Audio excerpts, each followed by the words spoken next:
آج کے باغ بے نظیر میں کھڑے کھنڈرات کو اصل اہمیت 1865 میں نواب کلب علی خاں سے ملی، جنہوں نے اپنی مسند نشینی کے اگلے ہی سال سے یہاں شروع کرایا میلہ جشن بے نظیر۔ موسم بہار کو نظر میں رکھتے ہوئے یہ میلہ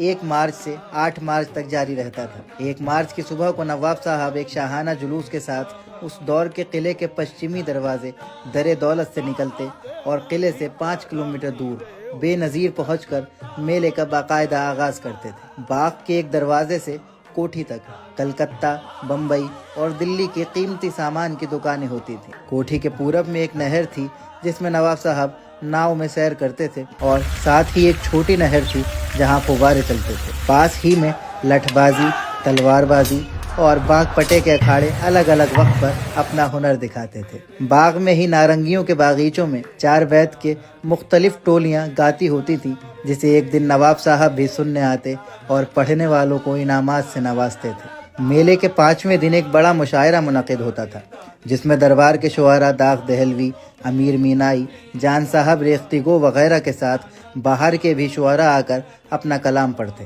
قدم شریف کی عمارت کے پاس 3 دن تک پہلوانوں کا دنگل چلتا تھا۔ 8ویں اور آخری دن نواب صاحب ویسے ہی شاہانہ جلوس کے ساتھ کوٹھی بدر منیر سے چل کر قدم شریف پہنچتے، جس میں ایک سجے ہوئے ہاتھی پر سونے، چاندی اور موتیوں سے سجا ایک پنکھا ہوتا تھا جو قدم شریف پر چڑھایا جاتا تھا، اور اسی آخری رسم کے ساتھ جشن بے نظیر بھی اپنے اختتام کو پہنچتا تھا۔ کوسی سے کوسوں تک یہی ہوتا ہے آشکار، پیدل ہے جا بجاں کہیں اترے ہوئے سوار، تمبو سراچ مار کیاں خیمے بے شمار، نمگیر شامیان کھڑے ہیں کئی ہزار، اور چھپنے والیوں کے بھی خاطر قناتے ہیں،